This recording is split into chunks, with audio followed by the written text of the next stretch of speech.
Hola, bienvenidos a un nuevo episodio del podcast Slow Medicine Revolution. Estamos aquí con la doctora Susan Judas. Hola, ¿qué tal, Susan? ¿Cómo estás? ¿Qué tal, Sari? Encantada de estar aquí un nuevo episodio contigo. A ver, a compartir conocimientos. Muy bien, a ver si lo conseguimos. Y con la doctora África Villarroel. ¿Cómo estamos, África? Hola, ¿qué tal? Yo estoy muy bien. Encantada aquí de estar con vosotras dos de nuevo. Y yo misma, que soy la doctora Sari Arponen. Bueno, después de nuestro primer episodio, pues nos han llegado bastantes preguntas y bastante feedback de gente diciendo, pero ¿cómo que slow medicine? ¿Pero eso qué es? Porque claro, cuando uno piensa en medicina, decir slow, lento, pues a lo mejor no es el primer concepto que se le viene a la mente. Porque mucha gente pues piensa, venga, medicina, todo tiene que ser rápido, bueno, barato, y perfecto. Y vamos a ver si esto tiene que ser así o si realmente el concepto slow es algo que podemos aplicar también en la medicina. El concepto slow realmente empezó con el bastante amplio movimiento del slow food, la comida lenta. Y ahora ya se habla también de la slow life, la vida lenta, se habla de la slow fashion, la moda lenta. Hay todo un movimiento slow, de bajar un poquito el ritmo y de hacer las cosas de una forma más equilibrada y no hacer tanto procesos tan rápidos que hacen que se baje la calidad de los procesos, sino es pretender hacer las cosas con el ritmo necesario para hacerlos con suficiente calidad.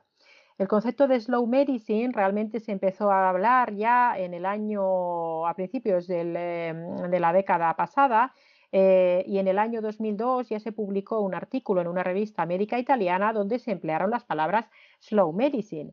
Y posteriormente también se ha publicado un artículo, por ejemplo, en el British Medical Journal, que es una de las revistas médicas más importantes a nivel mundial, haciendo referencia a la necesidad de establecer la slow medicine como una práctica médica verdaderamente centrada en el paciente para hacer una medicina de mayor calidad y que además evite también ese burnout o ese quemazón de los profesionales sanitarios, porque esto implica no solamente a los médicos, sino también a todos los profesionales sanitarios que buscan mejorar la calidad de la atención a las personas.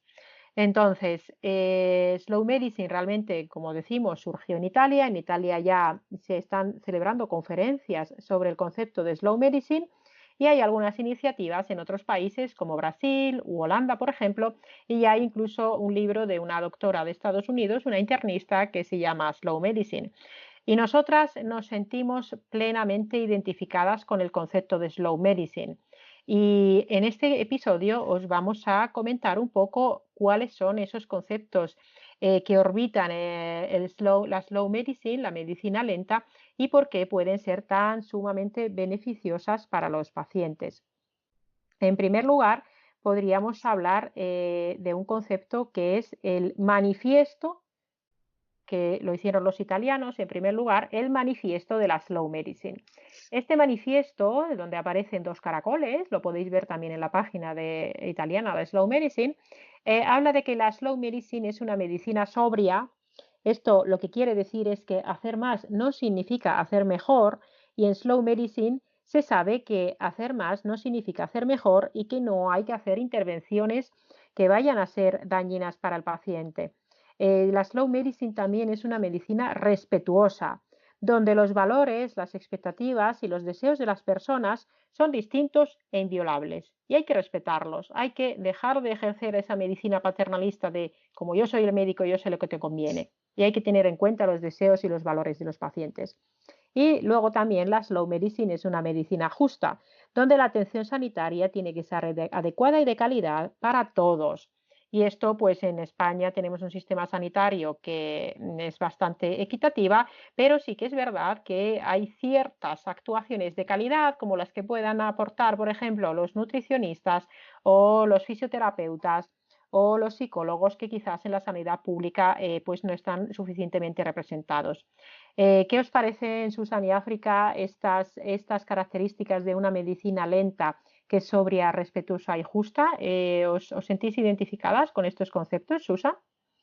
Sí, sí, totalmente. De hecho, bueno, un poco surgió con esto, ¿no? Con nuestras conversaciones siempre pues comentábamos el mayor hándicap que tenemos en el tema de la sanidad pública, ¿no? Especialmente, que las tres hemos ejercido en él, es la falta de tiempo. ¿Qué pasa cuando viene un paciente que te empieza a contar pues algunos síntomas? Pues nos sale de dentro, ¿no? Pues querer indagar más, llegar hasta la causa de lo que le está pasando.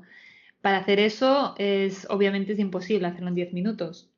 Solamente con preguntar a la persona pues un poco todos los síntomas, ir haciendo una anamnesis por aparatos, ¿no? Esto pues, ¿qué os lleva a vosotras dos? Una hora, hora y media, ¿verdad? ¿Estáis de Ujú. acuerdo? Sí, así es. Siempre las tres hemos ejercido, como dices, en la sanidad pública. Y sabemos que a nivel de urgencias, a nivel de medicina rápida, es muy eficaz, es muy eficiente, es una de las mejores sanidades del mundo en ese sentido. Pero es verdad que a la hora de tratar patologías más crónicas o hacer medicina preventiva o tener tiempo para dedicarle al paciente y para investigar en lo que le pasa, es necesario otro tipo de intervenciones que son muy complicadas de realizar, como bien dices, en 5 o 10 minutos por paciente. Cuando yo ejercía en la sanidad pública, en el ambulatorio fundamentalmente, pues yo tenía eso, a lo mejor 20 pacientes citados en 2 horas. Es inviable hacer una medicina sobria, respetuosa y justa, aunque lo intentes y que pongas todo de tu parte, pero es muy complicado. Al final, cuando decides salir de ese sistema y empezar un proyecto nuevo y dedicarle tiempo a los pacientes, te das cuenta de ciertas carencias que tenías y que ahora puedes satisfacer dedicando tiempo, dedicando estudio, no mirando la hora constantemente. Simplemente tú tienes un paciente delante que te está contando lo que le pasa, conversas con él, el paciente forma parte un poco del diagnóstico cuando te cuenta lo que le ocurre, forma parte de las decisiones de tratamiento, le explicas lo que podría ser más adecuado o menos adecuado y entre los dos se consensúa las estrategias que se van a realizar. Y todo eso, pues efectivamente nos lleva un tiempo, sobre todo en las primeras consultas, pues de 1 o 2 horas incluso muchas veces. Entonces, estáis las dos de acuerdo en que el manifiesto italiano de la Slow Medicine nos sentimos plenamente identificadas. Realmente este proyecto conjunto, como ya comentamos en el primer episodio de presentación, surgió porque nos parecía que queríamos hacer más cosas, divulgar más en todos estos conceptos que tienen que ver con la Slow Medicine, con una atención dirigida a los pacientes, con un empoderamiento para los pacientes que permitan mejorar su salud de una forma más global y no tan farmacocentristas y no con tantas prisas como habitualmente se practican. Os recordamos que todos estos conceptos, el manifiesto también y enlaces interesantes, como por ejemplo el libro de Slow Medicine que os comentábamos antes, los tenéis en nuestro blog en slowmedicinerevolution.com y que tenéis también más contenidos en nuestras redes sociales, en Instagram Slow Medicine Revolution, en YouTube, en el canal de Slow Medicine Revolution y en nuestra página de Facebook. A través de nuestras redes sociales o por el formulario de contacto del blog, si tenéis cualquier pregunta que nos queráis dirigir o si os apetece que hablemos de algún tema concreto en el podcast, pues nos podéis escribir a través de esas vías. Entonces, si además de este manifiesto de las tres características de la Slow Medicine, los holandeses en su página también introducen los 10 conceptos básicos de la medicina lenta. Entonces podríamos hacer un repaso breve de estos 10 conceptos básicos para que la gente entienda bien de qué estamos hablando realmente y que la medicina lenta no significa simplemente hacer las cosas más despacio. El primer concepto ya lo habéis introducido las dos de forma natural porque viene del propio concepto y es el tiempo. El número 1 sería el tiempo. Tiempo para escuchar, para comprender, reflexionar, consultar y apoyar emocionalmente. Entonces, la toma de decisiones médicas, que se va a hacer de forma conjunta siempre con el paciente, mejorará cuando los médicos inviertan en tiempo y atención consciente. Esto es lo que habéis estado comentando. ¿Queríais añadir algo más al respecto? No, no, bueno, es el problema principal, ¿no? Que nos encontramos y claro, en la sanidad pública pues es complicado. En la sanidad pública es complicado. En Madrid, por ejemplo, en atención primaria, un médico de atención primaria suele tener unos 5 minutos por paciente, es claramente insuficiente, y en la atención hospitalaria, la llamada especializada, aunque recordemos que la medicina de familia y comunitaria también es una especialidad médica, pues también las consultas son muy breves, pueden ser pues 5 minutos un traumatólogo, 10, 15 minutos un médico de especialidad hospitalaria. Yo soy de Finlandia, en Finlandia pues un médico de atención primaria puede tener perfectamente media hora, 25 minutos por paciente y no suele ver más de 8, 10 o 12 pacientes en la mañana en la sanidad pública. El segundo concepto básico de la medicina lenta es que es personal e individual, que se presta una atención personalizada, una atención adecuada, una atención equitativa y que se hace individualización en lugar de generalización. El paciente es el centro, es la medida de las cosas y el punto de vista del paciente es líder. ¿Qué os parece esta afirmación? África. Claro. Es que efectivamente cuando estudiamos medicina pues siempre estudiamos las enfermedades, estudiamos además de una forma como muy guiada, ¿no? Pues esta enfermedad tiene estas características, tiene estas causas, provoca estos síntomas, se diagnostica de esta forma y se trata de esta otra. ¿Qué pasa? Que los pacientes no son todos iguales, que no hay enfermedades sino enfermos. Y si tratamos a todos los pacientes igual, como vienen en los protocolos, en los libros, pues al final quizás nos estemos perdiendo algunas cosas importantes.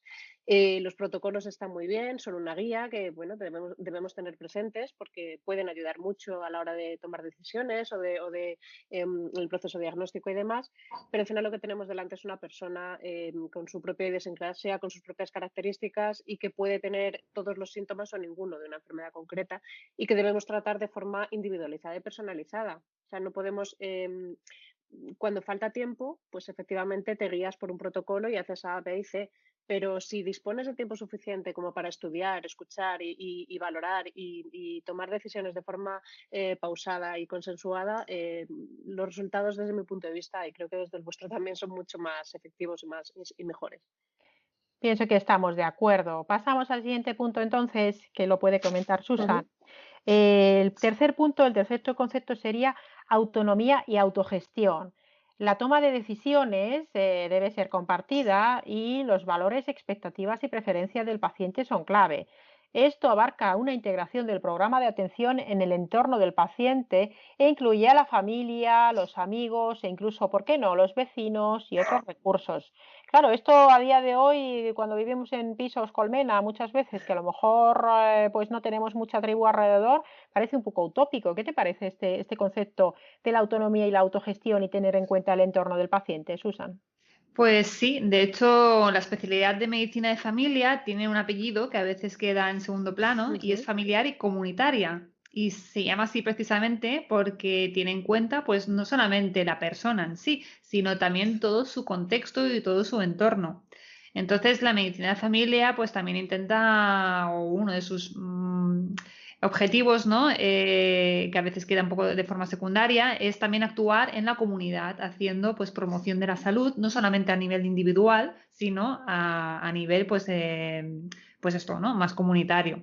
Entonces, hablando de la autonomía, estamos viniendo de un modelo de medicina pues que, como habéis comentado antes, muy paternalista. Esto quiere decir pues que el médico es el que ha estudiado, el médico es el que sabe y el paciente pues está acostumbrado a lo que le digan, pues a acatar, ¿no? A las recomendaciones y las puede seguir o no, pero no tiene poder de decisión. Entonces, esto ha cambiado mucho. Ha cambiado, uno, porque las personas pues cada vez tienen más información, hay internet, hay pues la televisión, hay muchos programas, ¿no? de medicina o de salud en general, que aunque manden mensajes contradictorios, pero la persona pues cada vez es más consciente de que tiene más información en su mano y claro, es normal pues que a veces se ponga en discusión pues ciertas recomendaciones que se pueden hacer desde la medicina. ¿Qué ocurre? Pues aquí, bueno, quizá a veces sí que hay un poco de conflicto, ¿no? Porque quizá pues algunos médicos, algunos compañeros pues sí que tienen una mentalidad más abierta y aceptan que el paciente cada vez esté más empoderado, pero a veces también es un poco pues difícil, ¿no? De asumir este cambio de rol, ¿no? No siempre estamos bien adaptados a ellos. Por otra parte, pues esto, comentar que es importante tener en cuenta todo el contexto de la persona cuando quieres hacer cambios en su estilo de vida o estás haciendo una anamnesis, viendo qué causas, ¿no? le ha causado esa enfermedad o los síntomas que manifiesta, Pues muchas veces va, y eso lo sabéis muy bien las dos, va más allá, ¿no?, de la propia persona. Tiene que ver pues con su lugar de trabajo, cómo convive, con quién convive, de qué forma, ¿no? Tiene la relación con sus familiares, con sus amigos, y tiene unas relaciones sociales establecidas, bueno, etcétera. Hay mucho que rascar aquí. Pues estoy totalmente de acuerdo. Yo muchas veces en el hospital y ahora desde luego en mi consulta privada, pues los pacientes vienen muchas veces y han buscado información y han leído y a veces tengo pacientes que incluso sobre un punto concreto a lo mejor saben más que yo y me preguntan cosas que yo a veces no sé y yo jamás me he enfadado con un paciente que haya hecho búsquedas y le digo, ah, pues mira qué interesante, esto pues a lo mejor no es de esta manera, si resulta que ha buscado por una fuente de información que no es la más apropiada, y otras veces pues a lo mejor le tengo que decir, pues mira, no me lo sé, me lo tengo que mirar y lo investigaré. Entonces se trata efectivamente de abandonar ese paternalismo y fomentar ese empoderamiento del paciente informado siempre por fuentes informadas. ¿Qué es lo que queremos hacer realmente con este podcast? Queremos animar a la gente que se informe por fuentes contrastadas y echarles una mano en esa tarea. Bien, el siguiente punto, el cuarto, de salud positiva, sería un nuevo concepto que define la salud como positiva, como algo centrado en la resiliencia y la autogestión. Y aquí realmente donde pondríamos el énfasis sería en la salud en vez de en la enfermedad, porque ahora mismo todo está como muy centrado en la enfermedad e incluso de generar nuevas enfermedades. ¿Por qué? Pues porque si generas una enfermedad, podrás luego generar un fármaco que vaya dirigido a supuestamente solucionar esto, ¿no? Si ponemos el énfasis en la salud, podremos incluso ayudar a los responsables políticos y a los gestores a que también cambien el enfoque sobre la atención médica y sobre la prevención de enfermedades. Y de hecho, lo que se dice en estos puntos es que este cambio es súper urgente, súper necesario si queremos mantener una atención de alta calidad que también sea asequible. Por ejemplo, se me ocurre ahora con el COVID, que ha sido realmente un tsunami, ha sido difícil de hacer realmente toda la atención de la forma adecuada, pero quizás si, por ejemplo, se hubiera puesto mucho hincapié en la prevención desde hace muchos años en conceptos como una alimentación saludable, el ejercicio físico o los niveles de vitamina D, que hay un déficit poblacional súper importante, bueno, pues no decimos que se hubiera evitado ni mucho menos la epidemia, pero habría sido bastante útil. Así que este concepto de salud positiva desde luego que habría que promoverlo y nosotras vamos a intentarlo desde nuestra pequeña parcela del podcast y el blog de Slow Medicine Revolution. El punto quinto, prevención. La prevención que es quizás una gran olvidada en este modelo farmacocentrista, en este modelo hospitalocentrista. Y dice el concepto que la comida sana, la slow food, es la medicina básica para una vida saludable. Ya lo decía Hipócrates, ¿verdad? Deja que la medicina sea tu alimento y tu alimento tu medicina, ¿no? Y para mantenerse en forma física también sería fundamental hacer prevención en salud a través del ejercicio físico, sin olvidar el mindset, el pensamiento positivo que puede y debe reprogramar nuestro cerebro para mantenerse saludable. Aquí es muy interesante el libro de Ever Dosil de Growth Mindset, que pondremos el enlace en nuestras notas del programa para que podáis verlo, porque el mindset es súper interesante cambiarlo. ¿Qué te parece, África, este punto de la prevención? Claro, a mí este es uno de los puntos que me parece fundamentales. Bueno, todos son muy interesantes, pero este concretamente me, me toca de cerca porque al final es lo que hablábamos. La medicina actual se centra en la enfermedad, en tratar la enfermedad, en que el paciente únicamente va al médico cuando se encuentra mal. Si nos fijamos, por ejemplo, en los pediatras, en las revisiones pediátricas y demás, pues la mayor parte de los padres hemos llevado a nuestros hijos cuando se han encontrado enfermos al pediatra, pero también una serie de revisiones del niño sano, en las que se promueven de mejor o peor forma, en general bastante bien, pues hábitos de vida saludables, se revisa si está creciendo adecuadamente, si la visión es correcta, si va bien en el colegio y demás. Creo que las políticas de medicina preventiva deberían ser mucho más, ponerse mucho más énfasis en este tipo de intervenciones. Al final, la única forma o la mejor forma de conseguir salud y estabilidad y encontrarnos bien es previniendo la enfermedad. Si solamente tratamos al paciente cuando se encuentra mal, al final nos estamos perdiendo una serie de oportunidades importantísimas de mejorar su calidad de vida y de enseñarle a encontrarse bien y a buscar las mejores formas para obtener salud. Entonces, la medicina preventiva me parece fundamental. Muy bien. pero preventiva de verdad. O sea, Estamos de acuerdo con ello. El punto 6 se centra en la calidad de vida. Hacer más no siempre significa hacerlo mejor. Calidad sobre cantidad, la aceptación también de lo inevitable. A veces no hacer nada, pues también es un arte médico. Es decir, es muy fácil esto, sin irnos a los extremos, por ejemplo, de no aplicar una quimioterapia cuando ya no va a servir de nada, también podríamos poner un ejemplo en la desprescripción farmacológica, porque es muy fácil empezar a añadir fármacos a un paciente, pero la desprescripción e ir quitándolos cuando quizá no son necesarios o hacen incluso más daño que otra cosa, pues no es tan fácil. ¿Qué te parece este punto, Susan? Bueno, pues esto toca de mucho, ¿no? Y perdonad que haga publicidad de mi especialidad, pero es que la medicina de familia es una experta en hacer mucho con poco. De hecho, ¿no? Nuestra especialidad pues tiene muy poco acceso a pruebas complementarias y, bueno, pues tenemos que aprender a hacer una medicina un poco más de batalla, ¿no?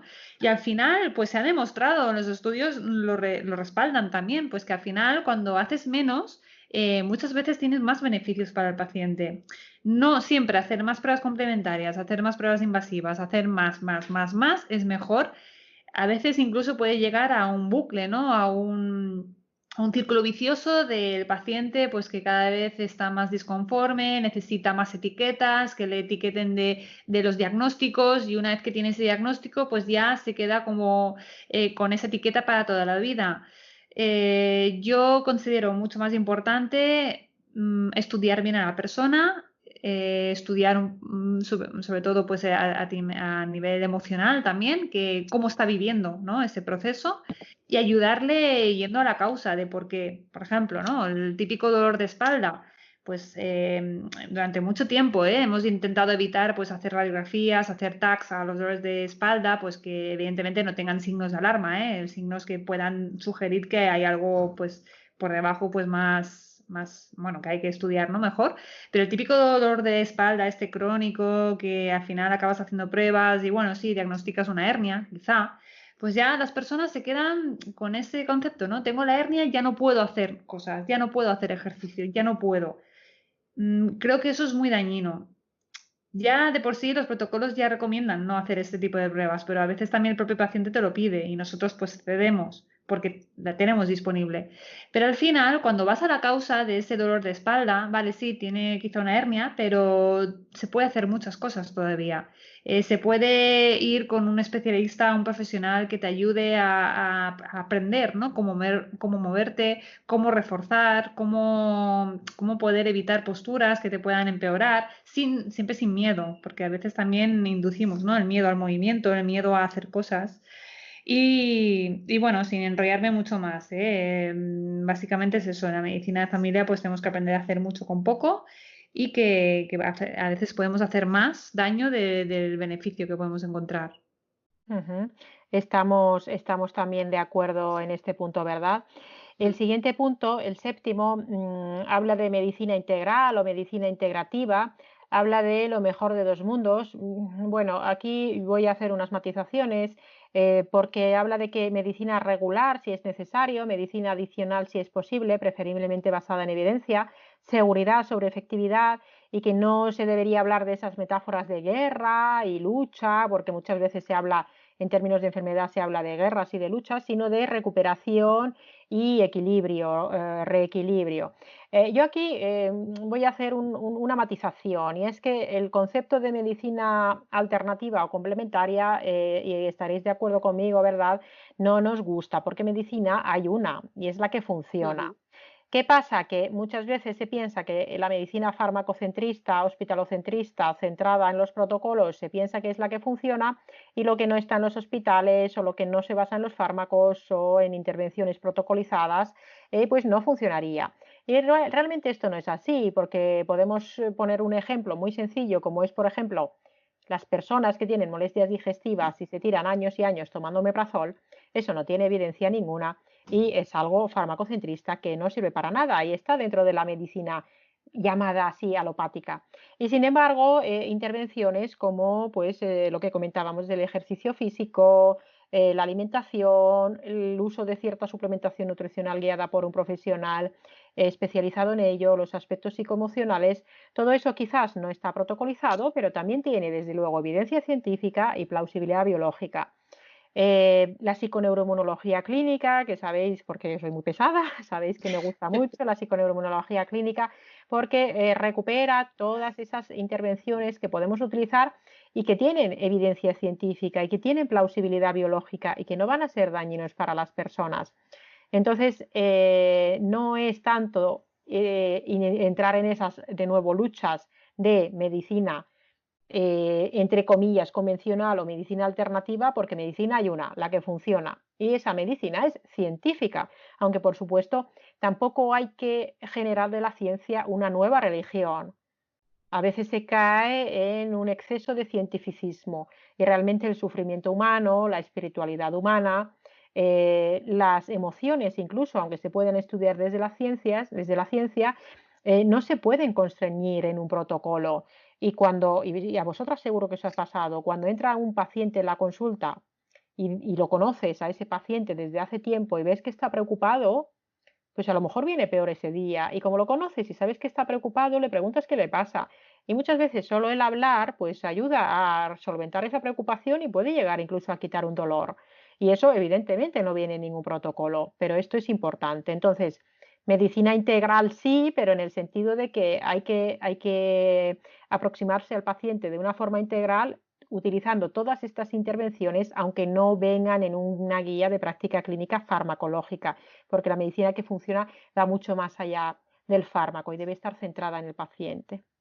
Sí, sí, totalmente de acuerdo contigo. Bien. Sí, Además, claro, el blog de Susan, perdón, el blog de Susan se llama así, ¿verdad? Medicina. Sí, sí. O sea que Y viene de hecho de este concepto, ¿no? Porque a veces lees, bueno, esto, ¿no? De la medicina que solo funciona es la de los fármacos y, bueno, hay muchas críticas, ¿no? A veces a utilizar cosas que no están estrictamente, incluso, pues, cosas que luego buscas y que sí que hay muchísima evidencia, pero simplemente, pues, no está en un protocolo o no está en la guía terapéutica. Y, Bien. bueno, pues de ese concepto surge, ¿no? Lo de medicina solo hay una. El siguiente punto, que es el octavo ya, seguridad primero. Es decir, no hacer daño. Es el primum non nocere e il dubio abstino. Es decir, primero no hacer daño y ante la duda abstenerse. África, ¿qué te parece este concepto? Que sé que tienes también amor por los clásicos. Sí, sí, a mí me parece un principio básico.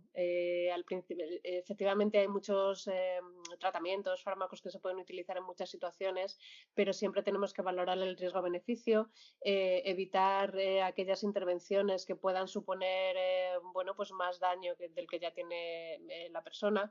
Y sobre todo tratar de que la intervención que estamos utilizando que sea segura, encaminada, por supuesto, a aliviar, a curar si es posible y demás, pero sobre todo a que el paciente no tenga demasiados efectos adversos, que no, bueno, pues que al final no hagamos más daño del que ya tenemos, ¿no? Bueno, esto es básico y es algo que se tiene muy en cuenta, pero a veces en la vorágine de la medicina actual, pues no siempre a veces se pierde la perspectiva en esto, ¿verdad? El siguiente punto, el noveno, este es muy interesante, habla de algo que en medicina puede sonar extraño, pasión. Pasión y compasión. La compasión se supone que se da por hecho. Se comenta que hay redes de colegas médicos como Compassion for Care o Platform ECG que tienen como objetivo volver a entrar en la compasión y la pasión en la atención. Que enfocarse mucho en trabajar según el libro, según los protocolos, todo esto puede dañar la atención y hacer que el foco esté donde no debe estar y a veces el foco está más en el objetivo de poner este fármaco porque lo dice el protocolo en vez de centrarnos en el paciente. O sea, sería de nuevo traer la pasión y la compasión para trabajar por el paciente. ¿Qué pensáis sobre la pasión y la compasión en el ejercicio de la medicina, Susan? Bueno, esto nos pasa mucho, ¿no? Que, bueno, más que nos pasa a nosotros, leo, ¿no? Las quejas de las personas que dicen, bueno, es que me pasa X, he ido al médico, me ha hecho una analítica y me ha dicho que está todo bien. claro, ahí podemos discutir, ¿no? Primero si la analítica ha mirado lo que tenía que mirar, pero luego pues también a veces nos olvidamos, ¿no? Estamos haciendo pruebas complementarias, nos salen pues resultados que son aceptables y ya pues como está todo bien, pues nos olvidamos del sufrimiento de la persona. Y jolín, pues la persona te está diciendo, me encuentro mal.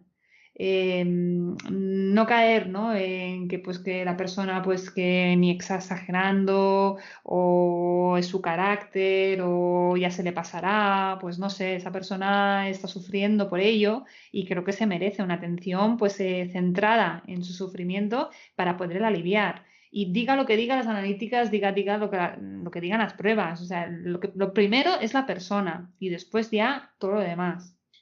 África, ¿a ti qué te parecen la pasión y la compasión en el ejercicio de las profesiones sanitarias?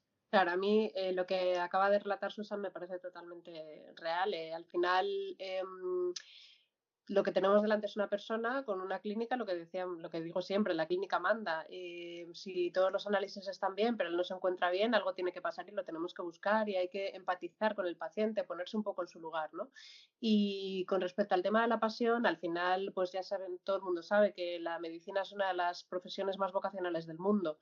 Deberíamos vivir la medicina no solamente como una profesión, que lo es, sino también como algo pues eso, vocacional y dirigida al paciente, pero también que nos sirva a nosotros para ser mejores personas y empatizar con los demás, ¿no? Plenamente, ¿verdad? Esto es algo, la slow medicine realmente se dirige también, el movimiento slow medicine no solo para mejorar la atención a los pacientes, sino también para evitar ese burnout, esa quemazón que pueden llegar a sufrir los profesionales por múltiples motivos, porque si tú quieres hacer las cosas bien, pero las circunstancias no te dejan, pues a veces mantener la pasión o la compasión en esta situación puede ser Complicado. complicado, ¿verdad? Y luego, bueno, quería comentar en este punto que hay una iniciativa muy chula que es un centro de neurociencias y mindfulness que es del Instituto, que es de la Universidad Complutense de Madrid, que se llama Niracara. Niracara tiene webinars, tiene cursos gratuitos, otros que son de pago y todo muy centrado también en la compasión y en el mindfulness, que hay recursos tanto para pacientes como para profesionales. Los pondremos luego en las notas del programa en nuestro blog, en Slow Medicine Revolution. Y luego el punto 10, que sería el último, que es que la tecnología debe estar centrada en el ser humano. La alta tecnología debe servir a los humanos, no al revés. Y deberían diseñarse las nuevas tecnologías siempre teniendo en cuenta que deben servir para mejorar la autogestión y los objetivos de la atención al paciente, los objetivos de Slow Medicine. ¿Qué te parece, África? Claro, es que al final nos olvidamos de una cuestión importante y es que las pruebas complementarias son complementarias. No podemos centrarnos únicamente en los resultados que nos ofrece una máquina, una prueba de imagen o unos análisis que está muy bien y que nos puede ayudar mucho. Hoy día disponemos, la tecnología está perfecta para ayudarnos a diagnosticar a una persona, pero creo que en los últimos años se nos ha olvidado la parte fundamental a la hora de tratar y de evaluar a un paciente, que es la historia clínica. Conocer sus antecedentes familiares, conocer sus antecedentes personales, incluso desde el nacimiento, el embarazo, etcétera, etcétera, nos puede aportar muchísima más información o gran parte de la información a la hora de evaluar a este paciente. El resto de pruebas de tecnología y demás es complementario y nos puede ayudar y, como digo, pues hace mucho tiempo, por ejemplo, para diagnosticar un hipotiroidismo, pues únicamente te fijabas en los síntomas del paciente y te parecía que podía tenerlo o no, pero te podías equivocar. Las pruebas están para confirmar, pero el que una prueba no salga positiva tampoco implica que una persona no tenga una cierta disfunción. O sea, al final nos tenemos que centrar un poco eso, en la historia clínica, en la exploración y en lo que nos está contando el paciente, que es lo que decíamos antes. Si nos dice que no está bien, es por algo y tenemos que buscarlo. ¿Y a ti qué te parece, Susan? ¿Cómo tú que estás ahora también en pleno periodo de formación, qué te parece esto de la tecnología? ¿Cómo se hace ahora la historia clínica, la exploración física y cómo se vive con la tecnología a día de hoy en el hospital? Claro, hay una diferencia entre cuando tú estudias la carrera, que la tengo pues un poquito más reciente, y ahora el tema de la residencia, pues ves la diferencia entre lo que te explican los libros, ¿no? De medicina, pues cómo hay que hacer las cosas muy a la antigua, ¿no? Pues poniendo el enfoque en la historia clínica, en preguntar, en la exploración física, eso es muy de medicina interna. Pero incluso ahora, cuando en la residencia rotas por esos servicios, ves que, no sé, igual suena muy a abuela esto, porque yo no lo he vivido, pero como que se está perdiendo, ¿no? Lo cierto es que todos estamos acelerados, todos vamos muy agobiados, sobre todo en ciertos servicios, ¿no? En medicina interna y en la medicina de familia, sobre todo, es donde he visto que los profesionales están pues más quemados, están con una sobrecarga de trabajo muy importante. Esto es un deterioro importante en la calidad de la atención. Lo básico se hace y se hace bien, pero los detalles, lo que te da, ¿no? El pulir, ¿no? Las cosas para que queden perfectas, pues yo creo que ellos mismos echan en falta tener ese tiempo. Entonces, a mí me ha llamado siempre la atención también que incluso cuando en otras especialidades quizá que se ha tenido un poquitín más de tiempo para atención, pues en general hay esa falta de ir a la causa, ¿no? De las cosas, que es algo que nos une a las tres, que no nos quedamos conformes, somos tres personas pues muy curiosas y no nos quedamos conformes con un diagnóstico cuando no nos acaban de cuadrar las cosas o no vamos, o sabemos que esa solución que le estamos aportando, sea farmacológica, sea la que sea, no va a la causa del problema de la persona. Entonces, bueno, es uno de los manifiestos, ¿no? También es Slow Medicine, aunque no esté aquí descritas, pero ir a la causa, de la causa raíz, ¿no? De lo que le pasa a la persona. Y esto creo que ahora es bastante raro de encontrar. Y Efecti- sí, tienes toda la esperamos, razón. esperamos poder aportar una diferencia, ¿no? En el mundo de la Sí, ciencia. efectivamente, la tecnología debe estar centrada en el ser humano. Cada vez van surgiendo nuevas iniciativas tecnológicas que son estupendas para hacer pues otro tipo de medicinas, una medicina de sistemas, que la medicina de sistemas habla mucho de las ómicas, de la metabolómica, la microbiómica, la lipidómica, la genómica, la epigenómica. Y es estupendo porque la tecnología nos puede ayudar a ofrecer una mejor atención a los pacientes. Y yo, por ejemplo, igual que vosotras, pues sabéis pacientes que se hacen, por ejemplo, pues un estudio de la microbiota fecal, un estudio de la microbiota oral o vaginal, y eso es estupendo porque eso es tecnología centrada en el ser humano. Pero yo no puedo olvidarme de que si un paciente me trae ese estudio de microbiota, lo primero que manda efectivamente es la historia clínica y el estudio de microbiota, pues bueno, está bien, le habrá costado mucho dinero al paciente, por desgracia a día de hoy, pero realmente lo que manda es lo que me cuenta el paciente. Entonces, no está la slow medicine para nada reñida con la tecnología es nuestra amiga, sin la tecnología no podríamos estar grabando mismamente este podcast, pero no debemos olvidar que al final en el centro debe estar el paciente. Para finalizar estos 10 puntos, podemos comentar a las personas que nos están escuchando algún libro, algún podcast que os guste especialmente, que invite a los pacientes a ese empoderamiento y realmente lo que queremos también es invitar a los profesionales de la salud, compañeros médicos, pero también fisioterapeutas, nutricionistas, psicólogos, enfermeras, farmacéuticos, los expertos en actividad física y el deporte, podólogos, terapeutas ocupacionales, etcétera, seguro que me dejo a alguien, profesionales de la salud oral, pues todos ellos realmente que también se impregnen de esta filosofía de la slow medicine y para eso hay que formarse. ¿Tenéis alguna recomendación de libro, por ejemplo, o de podcast? Un podcast de empoderamiento del paciente o similar que pueda ser útil y que sin hablar de la slow medicine pues permita que la gente se enfoque en estas cosas de la prevención, como por ejemplo de nuestro amigo Marcos, ¿verdad? Sí, bueno, yo creo que Sí. de Marcos vamos a hablar mucho en estos podcasts, ¿no? Es verdad que creo que es, tanto el blog como los podcasts que ofrece habla mucho de tanto de alimentación como de ejercicio físico, de estilos de vida y demás.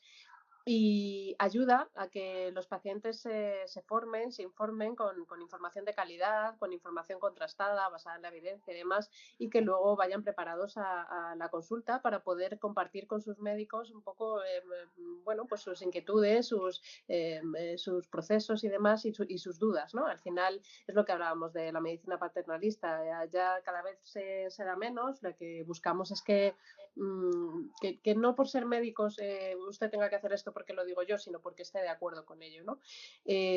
A mí otra cosa que me gustaría decir es que esto no es una crítica a la sanidad pública es fantástica, los profesionales son fantásticos y yo creo que cualquier profesional estaría encantado de poder hacer slow medicine en sus consultas, tanto públicas como privadas. Lo que pasa que es verdad que es lo que hablábamos al principio, que es muy complicado por falta de tiempo, por falta de recursos, porque vamos todos acelerados. Entonces, al final, creo que todos querrían formar parte del movimiento, ¿no?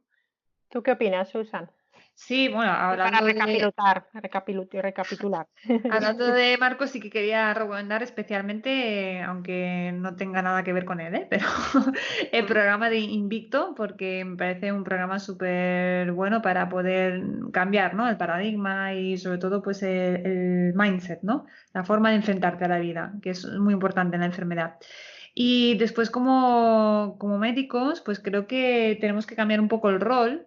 Y igual que decía África, de que quitar un poco esta medicina paternalista, yo creo que el médico tiene que ser más como un acompañante, un guía que te ayude en el proceso de sanación y que te vaya recomendando pues, según las necesidades, ¿no?, individualizadas de cada persona. Es un cambio diferente, pues desde yo te digo lo que tienes que hacer a yo te acompaño. Y yo creo que es mucho más enriquecedor para ambas partes de esta forma, ¿no?, de ver la medicina. Sí, hay un libro que puede ser interesante tanto para pacientes como para profesionales, que se llama ¿Me está escuchando, doctor?, de Jerome Groopman. Es un libro donde se empieza comentando que de media, cuando un paciente entra en la consulta, en este caso de un médico, de media el médico suele interrumpir al paciente el relato a los 18 segundos. Podríamos hacer un silencio de 18 segundos, parecería muy largo, pero el hecho es que cuando una persona entra en una consulta médica, pues a lo mejor para ese profesional, para ese médico, ese profesional sanitario, pues es un paciente más, pero esa persona está entrando muchas veces con muchísima preocupación y es quizás lo más importante que le está pasando ese día o lo más importante que le está pasando esa semana, esa consulta médica. Incluso en un entorno en el que hay poco tiempo, dejar que los pacientes no suelen hablar mucho cuando les dejas explayarse en general, luego hay excepciones. Cuando le dejas a un paciente que se explaya un poquito más, pues puede hablar 2, 3, 5 minutos. No he visto a nadie que se explaye mucho más allá y obviamente si alguien ya a partir de los 10, 12 minutos pues habla mucho más, pues le debe servir de guía. Pero efectivamente interrumpir a los 18 segundos desde luego no sería slow medicine. Bien, estos serían los puntos básicos, los conceptos básicos de la slow medicine. Es lo que queremos propugnar entre pacientes, entre población sana, por supuesto también, y entre compañeros de profesión y de múltiples áreas sanitarias. En nuestro blog, en nuestra página web, en slowmedicinerevolution.com, en nuestras redes sociales, en Instagram, Slow Medicine Revolution, y en Facebook y en el canal de YouTube, tenéis más información, tenéis en el blog las notas del programa con los enlaces a los recursos que os hemos estado comentando y, por supuesto, podéis a través del formulario de contacto o por nuestras redes sociales hacernos aquellas preguntas o aquellas sugerencias que os parezcan interesantes, porque en futuros programas podremos hacer episodios de podcast de preguntas y respuestas para hablar de slow medicine o para hablar de alimentación, de hipotiroidismo desde la slow medicine, de Hashimoto, de enfermedad celíaca, del lipedema, por ejemplo, porque la slow medicine quiere también traer y hacer visibles aquellas cosas que están olvidadas y que parece que a veces no se tienen mucho en cuenta, y estamos aquí para ayudaros a todos y a que se os hagan caso y a que os empoderéis en vuestras profesiones y como pacientes. Esperemos que os haya gustado. La semana que viene tendremos un tema secreto súper chulo. Adiós. Adiós. Hasta la próxima.